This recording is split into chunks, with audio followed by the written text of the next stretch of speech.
rebuilding is going to come with some opposition. There's always going to be somebody or something trying to come against you when you're rebuilding, when you're making change for positive. Rebuilding is something that we're all doing in 2025, whether we are physically rebuilding a business or moving into a new house, whether we're building a relationship after betrayal or a breakup, whether you're rebuilding your health after injury or sickness, rebuilding mentally and emotionally, overcoming anxiety, depression, and healing from trauma, or maybe even rebuilding your social circles, disconnecting from certain friends and making new ones, or reconnecting with old friends. No matter what you are rebuilding, it must begin with allowing God to rebuild you. And rebuilding overall is not easy.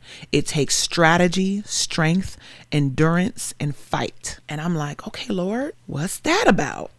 I mean, literally, I woke up this morning, immediately came to my office, got my pen, and wrote that. I want to make sure I say this perfectly, you guys, because this is absolutely from God. Okay, so those things that I mentioned, what it takes to rebuild: strategy, strength, persistence, endurance, and fight. Before I get into the specifics of each one, God made me think about building in general. Before rebuilding, you must build something to begin with, right?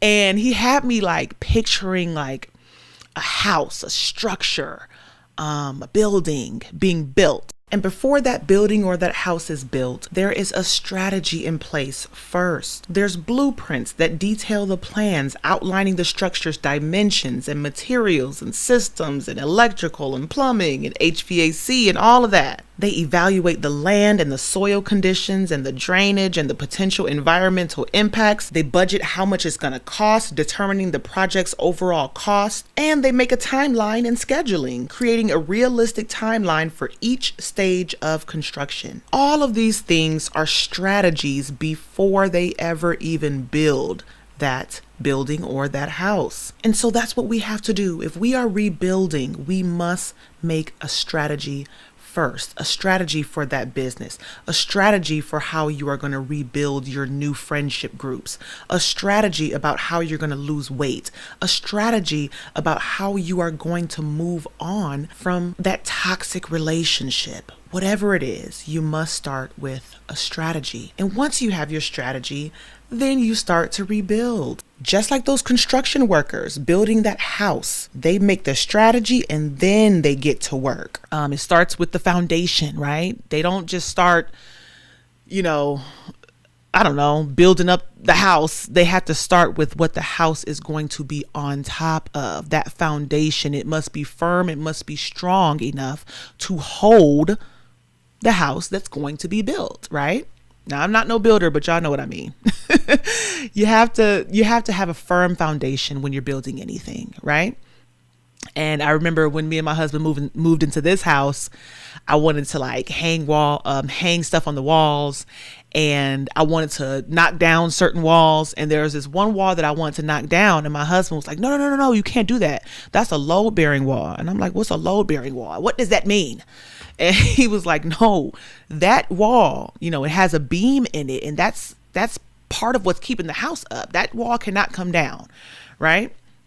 And I'm like, okay.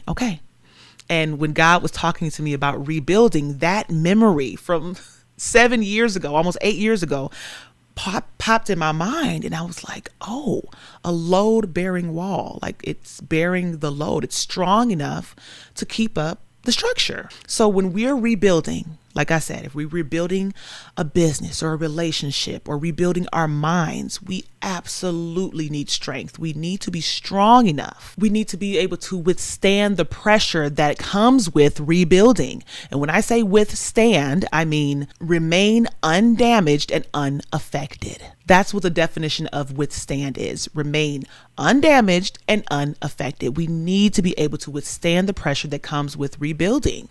It's like the chair you're sitting in or this couch that I'm sitting on. You know what I'm saying? Like, you want this couch and that chair you're sitting in or that bed you're laying in, you want that to be able to withstand the pressure of the weight that you're putting on it. You want it to be able to withstand your heavy load.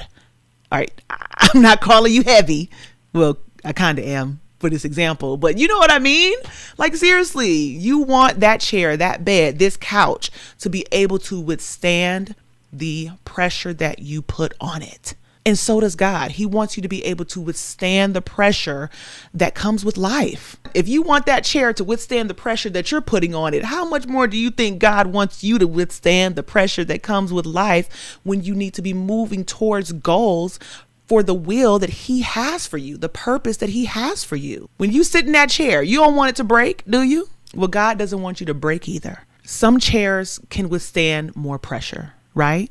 Just like some people can withstand more pressure than others, depending on what they've gone through or haven't gone through yet. Everybody's life is different. Everybody's scenarios and traumas and triggers, they're different. So some people can withstand more pressure than others. It's like the things we go through in life, right? The pressures that we endure that makes us stronger, they can either make you stronger, make you less strong, or keep you somewhere in the middle, complacent. And I don't want to say being in the middle is a bad thing. I don't mean being satisfied with where you are in life and what you have in life. That's not what I'm talking about. If you're in the middle of strength and weakness in a way, I'm not talking about that. I'm talking about the people in the middle who have become complacent. They're usually afraid to move towards the goals that they want in life because they already know how hard it's going to be. They already know the pressure that's involved, and they're either too afraid to do it or they've tried over and over and they've gotten tired. And I want to make sure I say this the right way. I have compassion for everybody's life story. I can't imagine what some of us have gone through.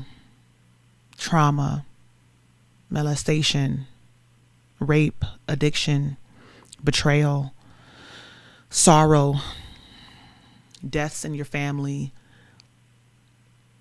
There's so many things. There's so many things in life that make us so tired. It breaks down our spirit. It makes us feel like, what's the point? These are real feelings that happen. They are. And no matter what your story is or what it has been up to this point, I am here to remind you that that is not the end of your story. Your story is not over. You are strong. You will get stronger as God is rebuilding you. This couch, the chair you're sitting in, that's already been built. It can only withstand the pressure and the weight of however it was built. It's done being built. That chair is done being built. This couch is done being built. That bed is done being built, but you are not. You can get stronger and you will get stronger. You just have to trust God. You have to trust God. You have to cry out to him and tell him that you desire to do what he wants you to do. Yes, you have dreams and goals and ideas and desires, but if they're not what God wants you to do, you shouldn't want it anymore. Because at the end of the day, any path that doesn't have God in it, it absolutely will lead to destruction. And that's not what God wants for you. That's not what God wants for you. That's what the devil absolutely wants for you, but not God.